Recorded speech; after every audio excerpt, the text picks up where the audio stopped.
নন্দীগ্রাম থেকে গ্রেপ্তার কুখ্যাত গ্যাংস্টার ওয়াসিম আকরাম। জানা গিয়েছে গত 29 জুলাই দিল্লির জাহাঙ্গীরপুরে একটি খুনের ঘটনা ঘটে, আর সেই ঘটনার সঙ্গেই বেশ কয়েকজন জড়িত ছিলেন। তার মধ্যে অন্যতম এই গ্যাংস্টার ওয়াসিম। খুনের ঘটনার পরেই নন্দীগ্রামে পালিয়ে আসেন এই অভিযুক্ত, আর তারপরেই দিল্লি থানার পুলিশ তদন্তে নেমে নন্দীগ্রামে আসে। নন্দীগ্রাম থানার পুলিশ এবং দিল্লি পুলিশের যৌথ উদ্যোগে নন্দীগ্রামে চৌরঙ্গি থেকে গ্রেপ্তার করা হয় এই ওয়াসিম আকরামকে।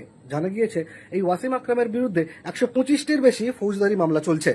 20টির বেশি মামলায় তাকে ঘোষিত অপরাধী হিসেবে ঘোষণা করার প্রক্রিয়া চলছিল এবং 35টি মামলায় তিনি পলাতক হিসেবে অভিযুক্ত। দিল্লি পুলিশ নিজেদের আওতায় তাকে নেওয়ার জন্য ইতিমধ্যেই হলদিয়া মহকুমা আদালতে তাকে পেশ করেছে। কেসটা হচ্ছে 19 জুলাইতে জাহাঙ্গীরপুরি নিউ দিল্লিতে ওইখানে একটা মার্ডার হয়। ওই মার্ডার কেসে অনেকেই যুক্ত ছিলেন, তার মধ্যে একটা ছেলে যার নাম হচ্ছে ওয়াসিম আলায়েজ লম্বু। এই ছেলেটার অরিজিনাল বাড়ি হচ্ছে বিহারে দরভঙ্গা, কিন্তু জাহাঙ্গীরপুরিতে থাকে। আমাদের নন্দীগ্রাম থানা এলাকার একটা ভদ্রমহিলার সঙ্গে বিয়ে হয়, এরাও ওইখানে থাকতো।